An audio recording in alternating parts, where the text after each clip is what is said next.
Assalamualaikum warahmatullahi wabarakatuh.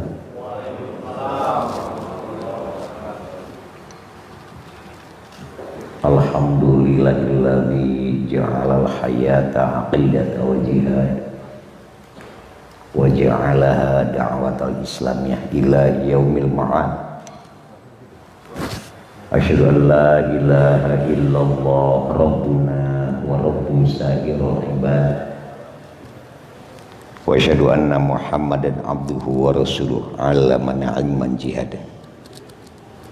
Allahumma fasalli wa sallim ala sayyidina Muhammad wa ala alihi wa sahbihi wa salaman harban wa salaman ma'al imtila'i qulubihim bil mahabbati wa syukuri amma ba'd.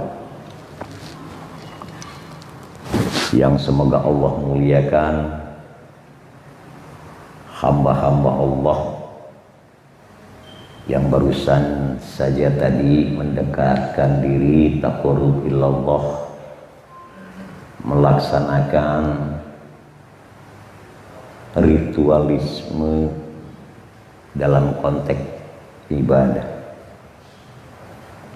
Yang terhormat, saya mulai kepada sahabat saya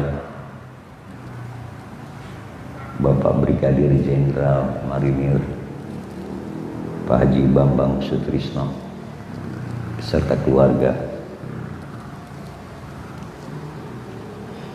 Yang saya hormati panitia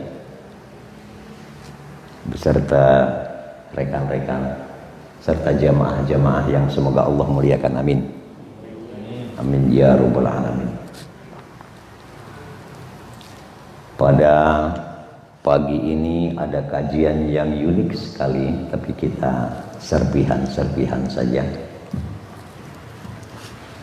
Judulnya apa tadi? Menjaga akidah dari paham komunis. Oke. Judulnya menjaga akidah dari paham komunis.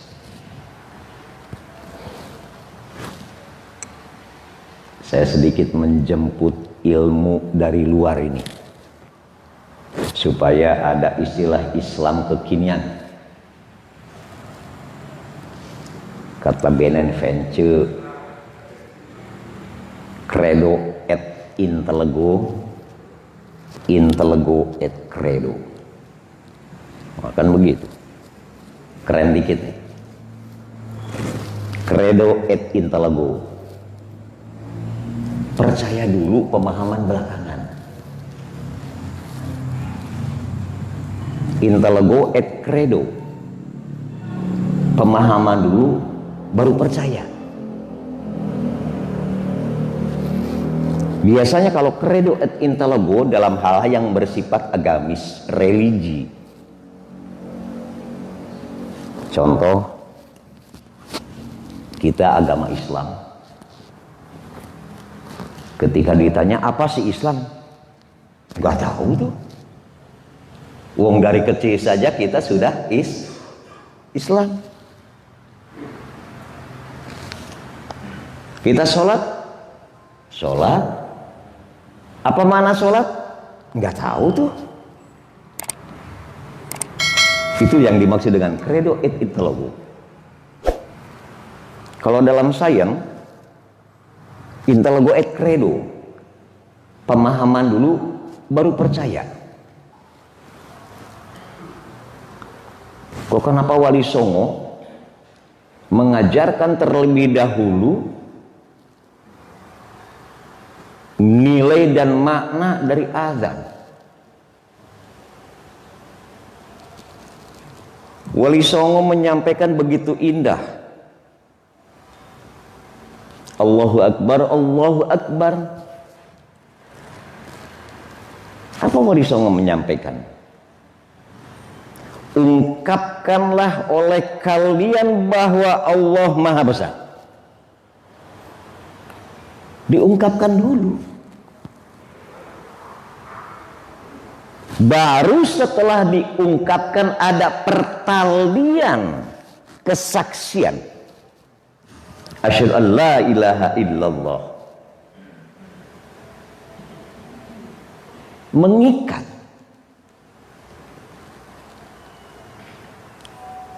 Selesai di situ tidak.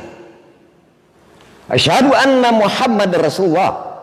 Diikat kembali kesaksian dirinya Muhammad Rasulullah. Baru ungkapan hayya 'ala shalah.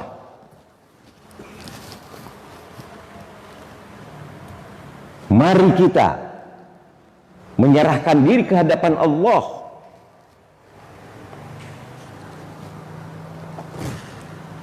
Sholat adalah diawali oleh takbir, diakhiri oleh salam.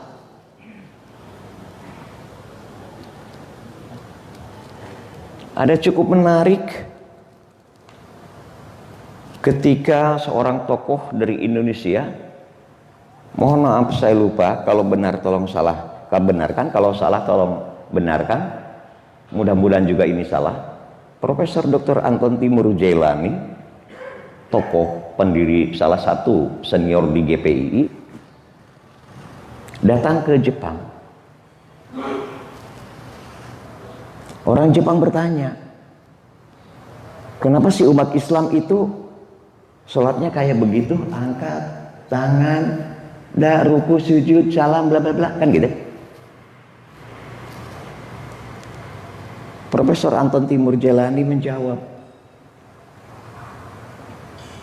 bahwa umat Islam ada pengakuan ke hadapan Allah, Allahu Akbar, menyerahkan diri ke hadapan Allah. Biasanya kan kalau para penodong, kalau ketemu sama orang mau nodong kan ada dua pilihan, nyawa atau harta, kan gitu. Biasanya orang Indonesia pintar, ambilnya ataunya, jadi nyawa selamat, harta juga selamat, kan gitu. Begitu dia ditodong seperti itu, maka umat Islam menyampaikan pesan di hadapan Allah, Allahu Akbar, kita tidak memiliki apapun juga, la haula wala quwata illa billahil aliyyil azim. Begitu ruku dan sujud menyampaikan pesan di hadapan Allah, kesombongan kepala ini, mohon maaf, orang-orang kan banyak sombong dengan kesombongannya karena ada di kepala. Maka ketika berhadapan dengan Allah, ratakan dengan tangan.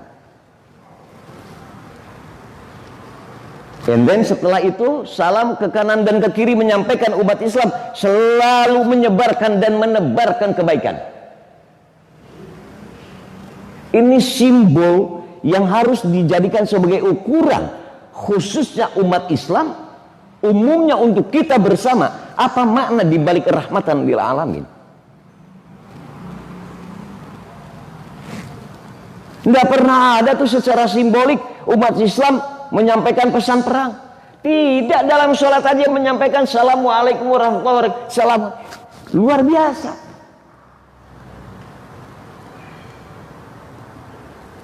Pertanyaannya, ketika dulu kita kecil, memahami tidak ini?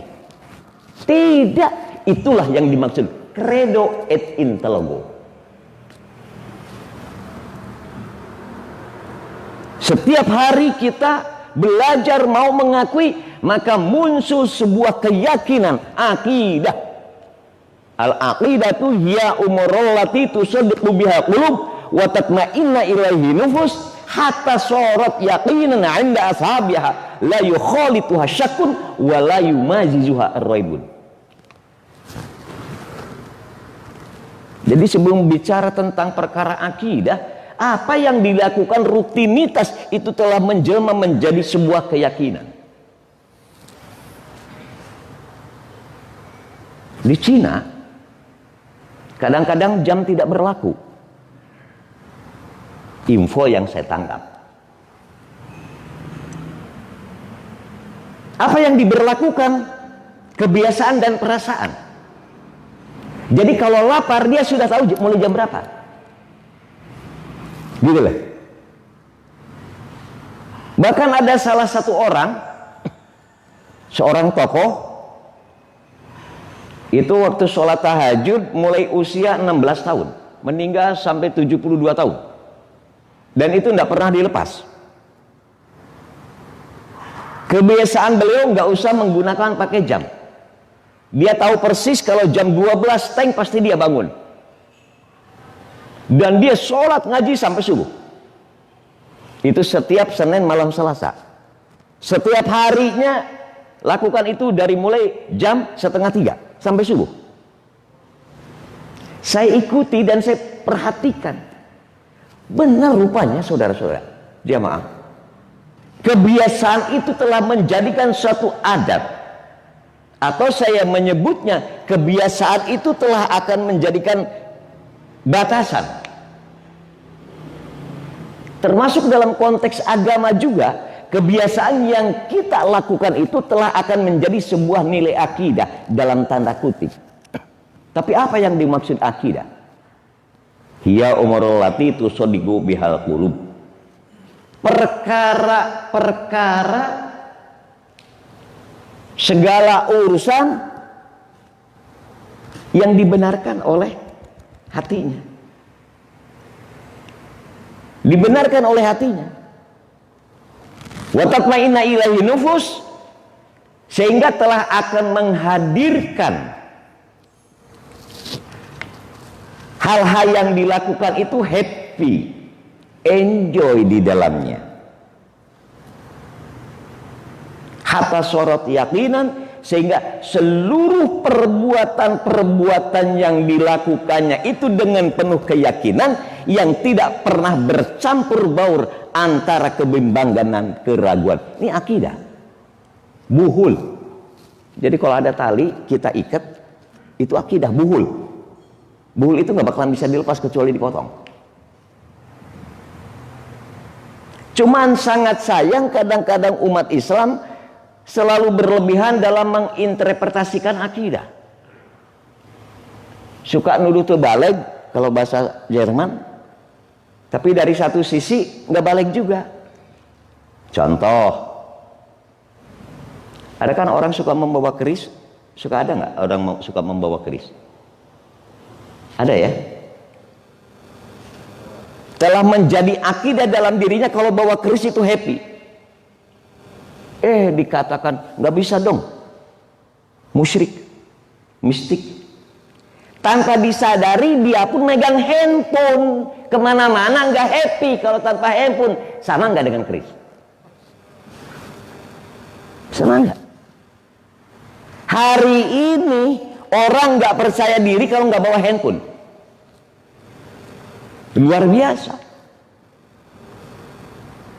Ternyata paradigma budaya telah merubah kebudayaan-kebudayaan menjadi sebuah akidah. Saya masih ingat betul tahun 73 membaca teks buku. Saya lupa siapa pengarangnya, tapi buku itu indah untuk dikaji. Silakan umat Islam Anda melaksanakan apapun juga yang engkau suka untuk melaksanakan ibadah mahdoh dan ghairu mahdoh. Tapi ingat, di tengah-tengah itu kau akan terperangkap, termakan oleh dua konsep pemikiran kami, sosial budaya. Rupanya luar biasa. Umat Islam terpecah pemikiran, umat Islam terpecah konsentrasi belajar hanya karena dua aspek sosial budaya. Sosial gap, si miskin dan si kaya. Dalam bahasa perkantoran mulai iri dengki kalimat jabatan, mengejar sesuatu yang waduh luar biasa. Menurut Profesor Dr. Arthur Saporo dalam bukunya The Meaning of Dream, arti sebuah mimpi, kadang-kadang kita ini bermimpi dan mengejar mimpi itu. Dari aspek budaya, betul. Kita ini termasuk orang yang termakan dengan budaya-budaya yang memang kayaknya itu merupakan sesuatu yang tidak bisa terpisahkan dari hidup dan kehidupan kita. Megang handphone. Dulu tahu kan sejarahnya? Antara teori keinginan dan kebutuhan, kita di kantor sekolah bekerja, berkeinginan waktu itu, saya pengen alat komunikasi sebagaimana layaknya di kantor, yaitu telepon. Di rumah tuh tiba-tiba punya telepon. Selesai di situ? Tidak, karena setiap keinginan yang terpenuhi telah berubah menjadi sebuah kebutuhan. Selesai di situ? Tidak. Maka ingin pesan sampai, maka ada istilah pager. Masih ingat ya dulu? Ini mulai perubahan loh, paradigma loh. Pager. Sehingga kalau di tengah jalan ada pager, berhenti dulu tuh. Dek, pulang dulu dek, umpamanya gitu. Bosnya tolong belok kiri kanan, gitu kan. Starpitch dulu ya, pagernya mereknya ya, Starpitch dan lain sebagainya. Selesai di situ? Enggak. Apa yang terjadi? Pengen ada sebuah alat yang bisa ngomong di tengah jalan, yang tadinya telepon. Setelah itu tipe rumah selesai, SMS melalui pager. Nah, giliran antara telepon dan pesan pengen menjadi satu, muncul handphone Nokia pisang, Nokia yang kecil. Udah selesai di situ? Enggak. Pengen yang ada foto-foto. Selesai di situ? Enggak. Pengen yang ada video dan lain sebagainya. Sampai hari ini berapa fitur yang ada di handphone. Kadang-kadang banyak fitur kita nggak ngerti fitur itu untuk apa. Yang penting tersedia. Kalau sudah termakan dengan dua konsep ini, kita merasa happy nggak kita punya handphone? Happy. Ada ketergantungan. Ketergantungan. Apa bedanya dengan orang-orang Jawa, orang-orang Sunda yang dulu selalu megang keris, kesana kemari bawa keris, dikatakannya mistik? Bukan, happy, merasa enjoy, telah menjadi akidah. Apa bedanya ente membawa handphone juga kesana kemari? Nah, hal-hal yang semacam inilah ketika terjadi perbedaan akan terjadi pertengkaran yang cukup hebat. Artinya, mari kita memahami dalam ketidaksepahaman kita. Mari kita hargai dan hormati pemikiran orang lain yang tidak sama dengan pemikiran kita. Waktu 30 menit ya. Oke. Kita hargai itu. Jadi kalimat untuk mempertahankan akidah Islam, sementara umat Islamnya sendiri kadang-kadang terlupakan. Bahkan budaya handphone itu sendiri telah mengakibatkan hubungan antar orang tua dan anak, teman dengan teman, itu mulai pecah hanya handphone. Yuk kita lihat. Ada peristiwa yang unik, reuni katanya. Sebelum reuni kumpul-kumpul di lapangan dulu 8 orang. Apa yang terjadi? 8 orang kumpul masing-masing diam, membawa handphone, membawa Android. Dia chatting bersama teman-temannya. Mohon maaf saya tanya waktu itu, kalian ini bertemu untuk reuni atau sekedar untuk bertatap wajah dan setelah itu hati Anda ada di mana-mana? Ini yang terjadi. Dengan alat itu sendiri kadang-kadang punten, akidah Islam mulai runtuh. Mulai runtuh. Kalau tadi judulnya mempertahankan akidah untuk tidak terpengaruh aliran komunis, wong kita saja belum mengerti tentang Islam, belum mengerti juga tentang komunis, hanya PT katanya kan gitu. Dalam konsep perjuangan anak bangsa, jadi ini kembali pada masuk dua menjadi satu. Perjuangan anak bangsa Indonesia, ada perjuangan yang begitu panjang dan endingnya telah menghadirkan sebuah bangunan.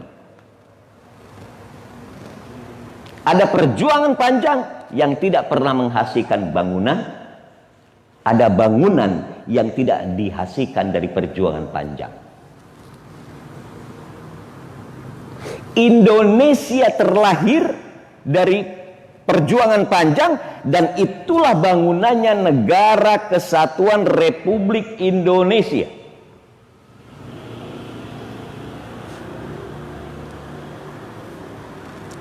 Yang paling menyedihkan sekarang ini ada sejarah yang dihapus secara pelan. Seakan-akan umat Islam tidak berperan dalam memerdekakan kemerdekaan Indonesia. Ini sejarah mulai dihapus loh. Pertanyaannya, ketika umat Islam itu bergerak bersama-sama memerdekakan negara Republik Indonesia, kira-kira ada nggak umat Islam yang tidak pernah melaksanakan sholat? Tetapi ketika pada saat itu bergerak bersama, ada kan? Ada. Juga ada para kiai dan ustadz, para santri juga ada.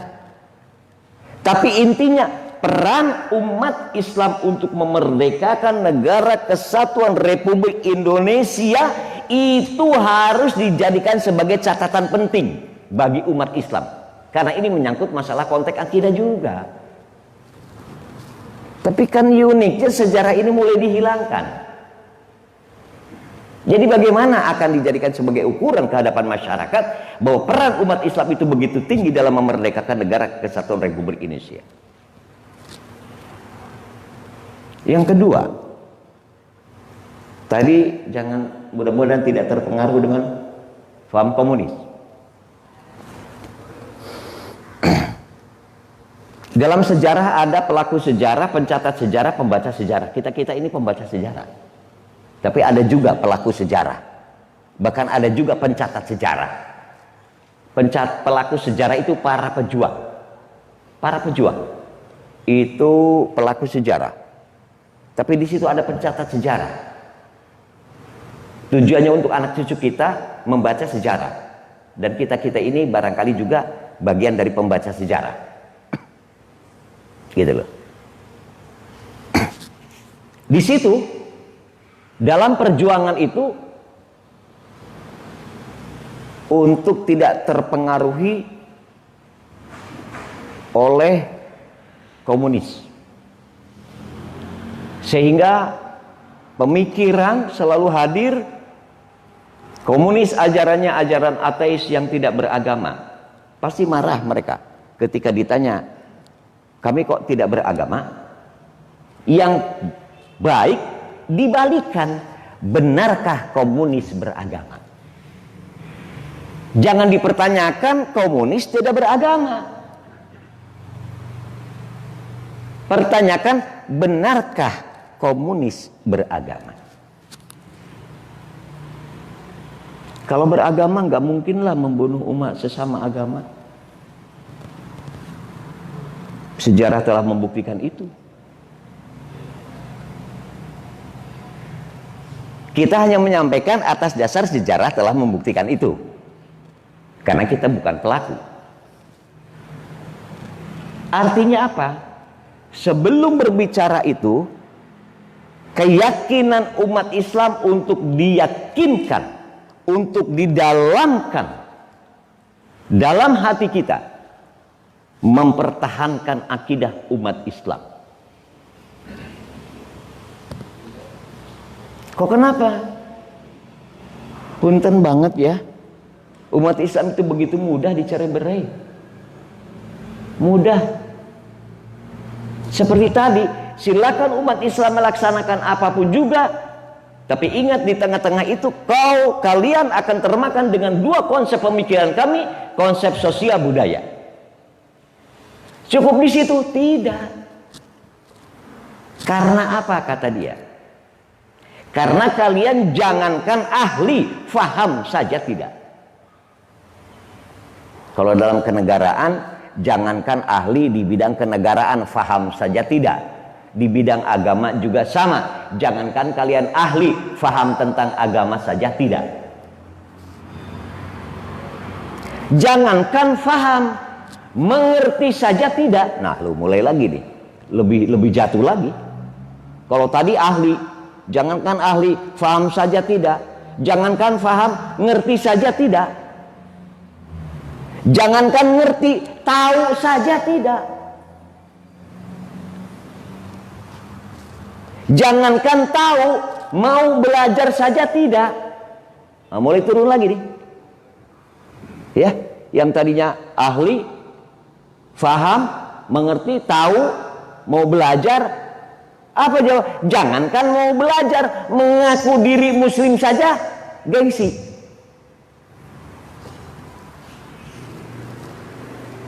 Gitu loh. Mengaku diri muslim saja gengsi. Isyhad bi anna muslimina gengsi. Hanya gara-gara inilah umat Islam terpecah belah. Tapi juga kebalikannya. Runutan dari bawah sampai atas, dari mulai tidak gengsi, mau mengakui, mau belajar, bla bla sampai ke ahli, para ahli pun terpecah. Akidahnya sama. Gitu loh. Jadi kita lebih baik dikonsentrasikan diri pada penetapan diri untuk mempertahankan akidah. Kalau akidah sudah terpegang, sudah kuat dari mulai anak-anak, saya dengar info di sini, pengajiannya luar biasa, pembinaan terhadap anak-anaknya luar biasa. Insya Allah tidak akan terpengaruh dengan isme-isme lain. Gitu loh. Yang mudah terpengaruh itu ibaratnya begini, laut itu tidak dalam, hanya kaki kalian yang masih pendek. Paham ya? Laut itu, kolam itu tidak dalam, hanya kaki kita yang masih pendek, jadilah tenggelam. Nah, supaya tidak tenggelam, didik anak-anak kita, didik teman-teman kita, didik saudara-saudara kita untuk mendalami ilmu-ilmu keagamaan. Kalau itu sudah kita kuasai, sudah kita fahami, insya Allah aliran apapun juga kita sudah ada bentengnya. Demikian saja sebagai awal. Barangkali demikian. Ada beberapa pertanyaan, Bu.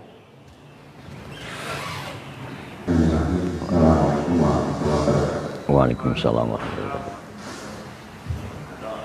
Suara langsung aja Ustaz ya? Enggak apa-apa suara langsung. Bismillahirrahmanirrahim. Assalamualaikum warahmatullahi wabarakatuh. Waalaikumsalam warahmatullahi wabarakatuh. Terima kasih Ustaz. Tadi pada saat disampaikan tadi pertanyaan mendasar tadi itu apakah komunis itu beragama? Dan tadi belum terjawab secara lugas karena ini penting untuk menyampaikan awareness di kalangan baik rekan-rekan kita yang seumuran maupun kepada generasi anak kita yang kesadaran tentang penguatan akidah terhadap masuknya ideologi komunis itu justru sekarang dikhawatirkan masuk kepada generasi anak-anak kita. Iya. Jadi bagaimana sejarah mengatakan pertanyaan mendasar kembali tadi bahwa apakah orang komunis itu beragama ataukah pura-pura beragama? Kira-kira. Terima kasih. Assalamualaikum warahmatullahi wabarakatuh. Waalaikumsalam warahmatullahi wabarakatuh. Ada pertanyaan yang lainnya biar kita rangkum saja. 3 pertanyaan, monggo. Silakan.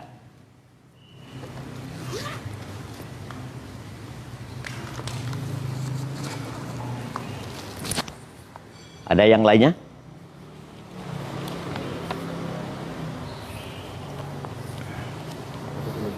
Ya? Oke.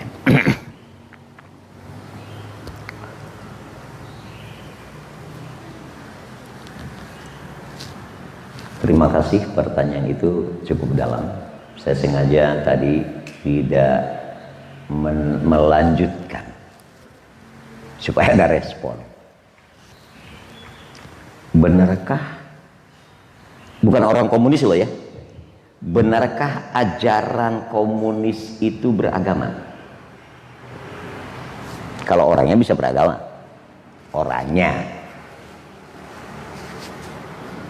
Pertanyaan yang sama Kalau ajaran itu mengandung agama, kita kira-kira membunuh orang-orang beragama enggak? Enggak. Saya tanya. Ini jawaban di tangan jenengan loh ya. Kalau ideologi atau isme mengandung makna agama, kira-kira akan ada atraksi pembunuhan terhadap orang-orang beragama atau tidak? Apalagi dalam tanda kutip, di pesantren dibunuh, lagi sholat dibunuh, para kiai dibunuh. Ini pertanyaan loh ya. Bisa dijawab nggak simbol itu? Karena konsep sama rasa, ya, konsepnya kan sama rata sama rasa.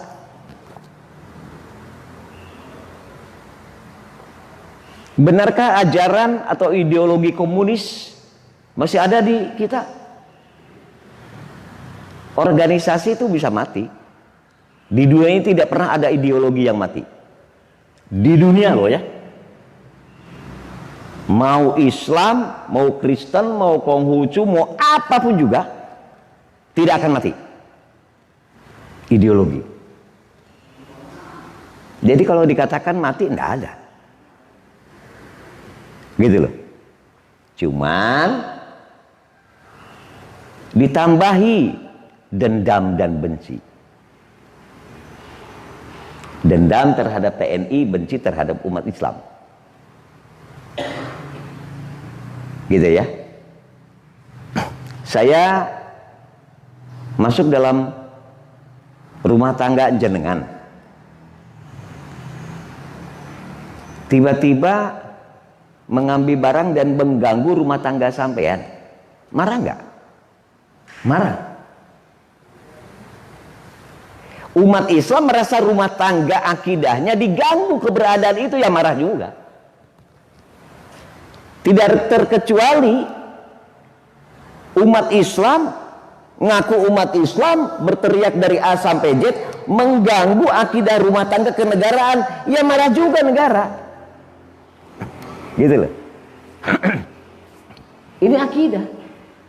Kalau umat Islam pertahankan akidah Islam untuk tidak terpengaruh dengan ajaran komunis, juga sama di negara, pertahankan akidah negara supaya tidak terpengaruh ideologi kenegaraan luar. Jadi pertanyaannya tadi, apakah komunis itu beragama? Lebih baik itu yang didahulukan. Tapi kalau dikatakan orang-orang komunis atau PKI itu tidak beragama, pasti marah. Maka dahulukan. Benarkah Anda beragama? Gitu loh. Karena apa? Dari kajian yang ada, dari bacaan yang ada, begitu ganas ya membunuh banyak umat Islam. Di pesantren ibu-ibu hamil ditusuk, lain sebagainya ada. Dan sejarah itu mau mulai dihilangkan, menghilangkan jejak. Itu juga nggak bisa. Sejarah adalah sejarah, fakta. Ketika fakta mau dihilangkan, Indonesia mau berpegang pada dasarnya apa? Anak-anak muda mau berpegang apa? Contoh, ketika pengajian yang ada, tulisan Al-Quran diambil, dibuang. Kira-kira kita mau ngajari dengan cara apa? Seluruh buku pegangan agama, khususnya Islam, ya, pelajaran Al-Quran, hadis, ya, imunahu sorof, bla bla bla, kita buang nih. Kira-kira bisa ngajarin anak nggak? Anak bisa membaca nggak? Ya enggak. Di negara juga sama. Jangan sesekali melupakan sejarah, jangan juga sesekali menghilangkan bukti sejarah. Yang terakhir saya akan menyampaikan pertanyaan tadi.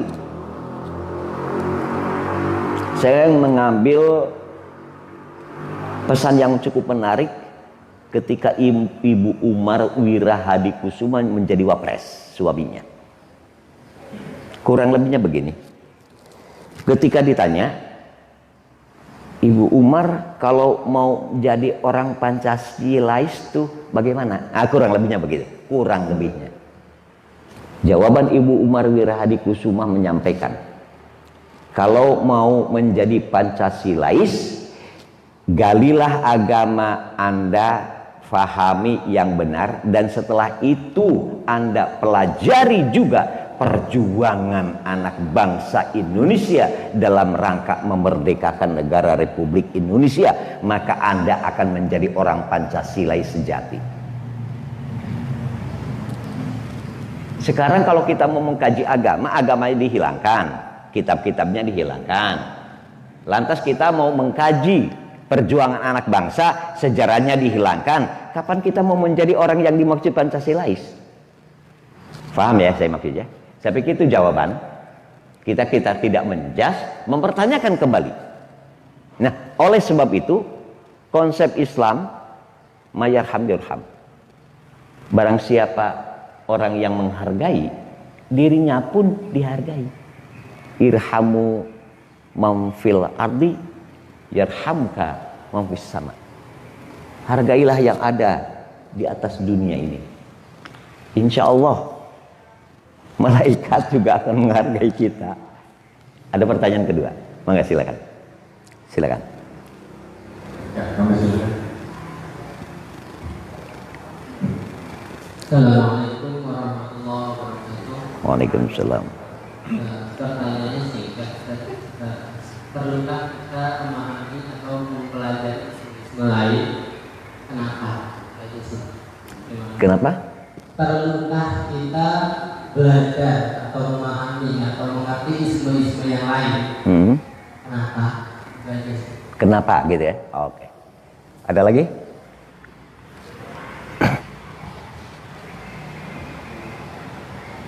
Silakan bawa kalau yang pertanyaan ini kita tampung dulu. Oke, satu jawab ya. Dalam konteks apapun juga ada faktor minimal, maksimal, ideal. Ya, catat ya. Minimal, maksimal, ideal. Di perkantoran juga sama. Minimal, maksimal, ideal. Minimalnya menggugurkan kewajiban. Kan gitu? Maksimalnya mengharapkan penghargaan. Sehingga jangan heran kalau orang kantor, ini orang kantor. Kalau di sini ada orang kantor merasa sama, mohon maaf tidak menyinggung. Orang kantor itu minimalnya dia menggugurkan kewajiban datang tepat waktu. Begitu melaksanakan lebih karena punya keinginan dihargai oleh atasannya, gitu aja. Gitu kan?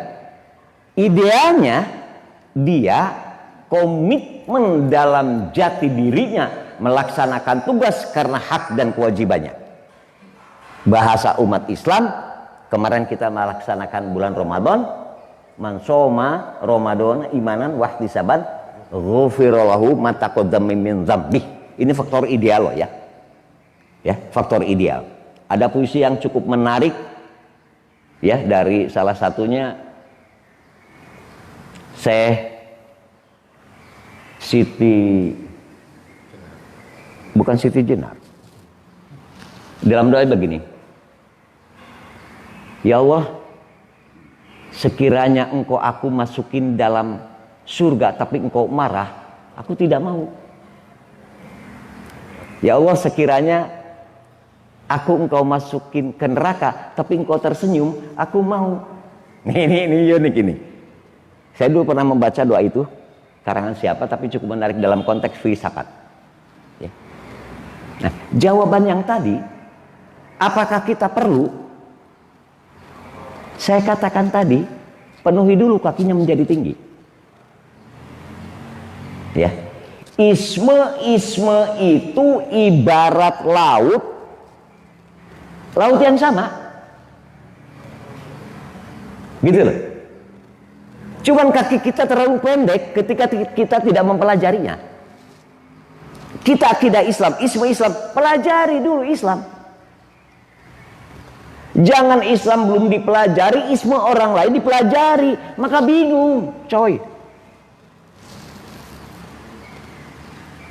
Perlu pertanyaan itu, perlu, apakah perlu? Pertanyakan dalam diri kita. Kalimat perlu itu bukan untuk orang lain, bukan diri kita. Untuk apa? Kita mesti mempelajari juga isme yang lain. Pertanyaannya, untuk apa? Di Islam luar biasa. Dari persoalan A sampai Z ada.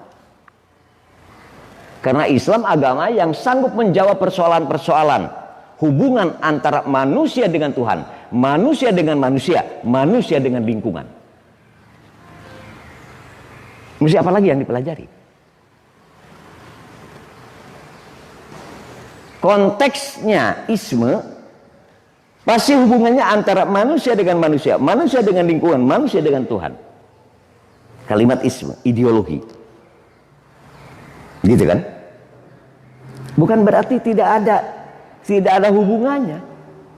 Umat Islam harus mempelajari konteksnya umat Islam itu terlebih dahulu untuk dapat dijadikan sebagai alat pengukur bagi ideologi yang lain.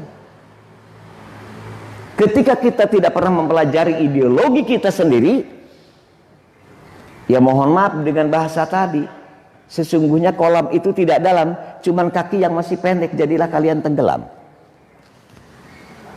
Fahami dulu nilai-nilai kita sebelum kita memahami nilai-nilai orang lain. Apa yang tidak ada di Islam? Ada, Mas. Ada. Ada yang cukup menarik ketika tahun 88 saya. Ada orang bertanya, buktikan bahwa Islam benar. Yang bertanya non-muslim.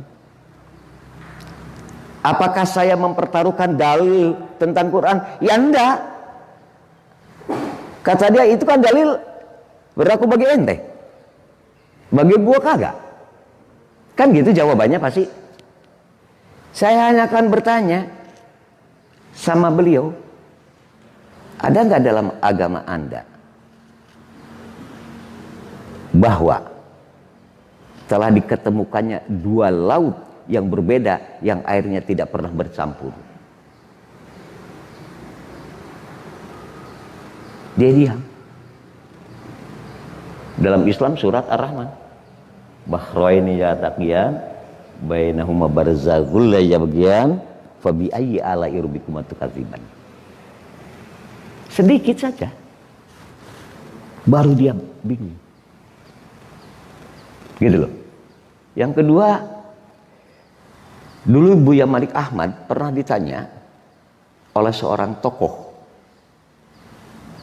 Tokohnya semi komunis, saya menyebutnya, karena dia tidak percaya kepada agama. Dia tidak percaya kepada Tuhan. Dia datang kepada Buya Malik Ahmad. Buya Malik Ahmad itu seorang ahli. Wahai Buya Ahmad, buktikan bahwa Tuhan itu ada. Wah, ini pertanyaan menarik. Buktikan Tuhan itu ada. Buya Malik Ahmad tidak menjawab. Diambillah korek, ditaruh di atas meja, disentil oleh ibu jarinya, telunjuk, cereng, jatuh. Dia bertanya, siapa yang menjatuhkan itu? Yang bertanya profesor. Tentu dia tidak akan menjawab seperti TK dong. Yang ditanya seorang syekh, Buya Malik Ahmad. Tentu tidak sembarang menyampaikan. Diambil korek, disentil, jatuh. Buya Malik Ahmad bertanya, yang menjatuhkan korek itu sopo? Mikir dia 3 jam. Baru katakan, benar Buya, Tuhan itu ada. Hanya itu loh. Artinya dalam agama Islam betapa kajian-kajian itu banyak kalau mau dikaji. Cuma ngapain harus memahami ideologi yang lain sebelum kita terpenuhi? Takutnya setengah-setengah, gitu kan? Apakah boleh? Kita tidak pernah ada melarang. Silakan saja, gitu kan? Silakan saja. Tapi ada sebuah pemahaman yang berbeda. Diajar komunis itu melakukan tuntutan sama rasa sama rata. Dalam Islam nggak ada. Punten. Ada nggak instruksi Allah mengharuskan kepada orang-orang miskin untuk minta, menuntut kepada orang kaya? Ada nggak? Nggak ada. Yang ada instruksi Allah kepada orang kaya, hei, keluarkan harta kekayaan Allah. Kan gitu. Benar nggak? Bayangkan kalau ada salah satu dalil Al-Quran, satu ayat saja, Allah mengharuskan atau Allah menyampaikan, wahai orang-orang miskin, wajib kalian nuntut kepada orang-orang kaya. Kira-kira gimana itu? Enggak. Tapi kalau di komunis, dengan konsep sama rata, sama rasa, apalagi dengan dipadukan dengan 7 setan desa dan 7 setan kota, wah itu lain lagi, gitu kan? Karena orang-orang yang berduit itu, orang-orang yang kaya itu selalu menjadi ancaman musuh, gitulah. Itu sepintas saja, karena ini tidak spesifikasi membahas itu. Ada lagi pertanyaan? Bagaimana? Oke, ada lagi pertanyaan? Siap?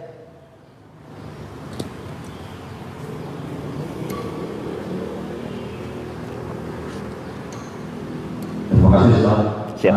Saya tingkat saja nanya, apakah ada yang efektif untuk membendung paham komunis, Ustaz? Jadi kalau dalam hal ini pasti udah komunis mati. Kita gitu. Terima kasih. Apakah ada cara paling efektif? Ada. Gimana caranya? Karena di Indonesia itu kan seluruh perubahan itu melalui politik, ya kan? Melalui politik. Itu cara efektif. Ya, paham? Ini simbol nih ya. Wong Anda saja tidak pernah tahu siapa orang yang mewakili kita. Persis sekarang ini COVID itu kan, kalau penceramah itu selalu mengatakan para hadirin dan hadirat kan gitu. Tapi tersentuh nggak pada hari ini yang berlaku paranoid kan gitu.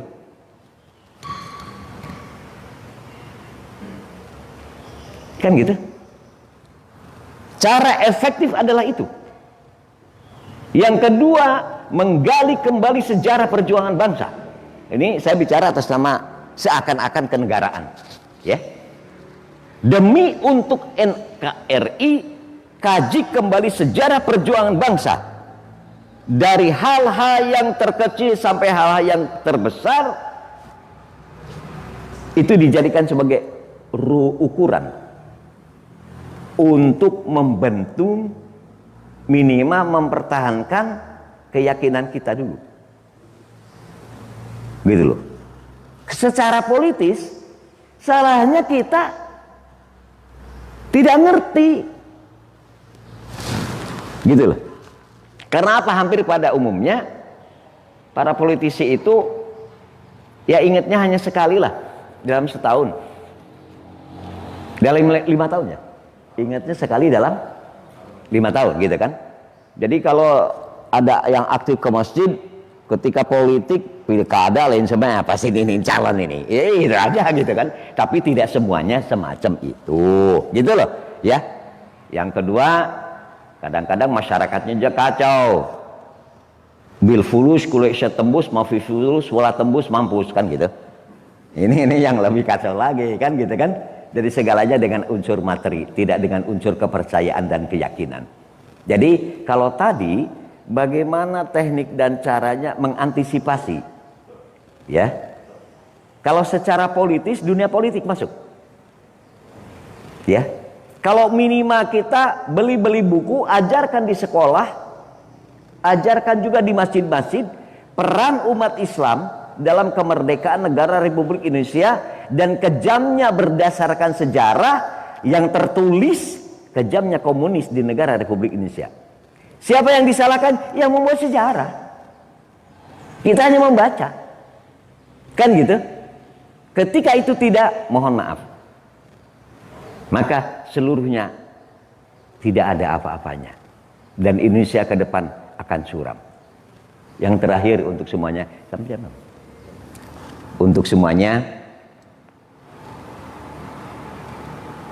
dan kita semua, barangkali pesan politik atau pesan filsafat, mari kita menyamakan dalam diri kita untuk jangan bangga menjadi raja dalam mimpi orang lain. Saya sekali lagi mengajak bersama-sama, include di dalamnya juga saya. Jangan bangga menjadi raja dalam mimpi orang lain. Untuk mengantisipasi itu, tanamkan jiwa rasa kebersamaan sebagai umat Islam untuk mengkaji dan mengkaji akidah Islam. Setelah itu belajar juga. Kok kenapa diawali jangan bangga menjadi raja dalam mimpi orang lain? Barangkali ada orang tua yang tahu sejarah justru anak muda. Nggak usah malu Pak, nanya. Orang tua karena merasa diri tua, usianya lebih tua, tapi nggak tahu apa-apa. Tapi ada anak remaja yang tahu sejarah, nggak usah malu Pak, bertanya. Ini yang saya maksud. Demikian saja, mudah-mudahan apa yang disampaikan berkenan dijadikan sebagai pegangan. Insya Allah kalau ada kesalahan itu salah saya, ketika itu benar hanya milik Allah. Billahi taufiq wal hidayah. Wassalamualaikum warahmatullahi wabarakatuh.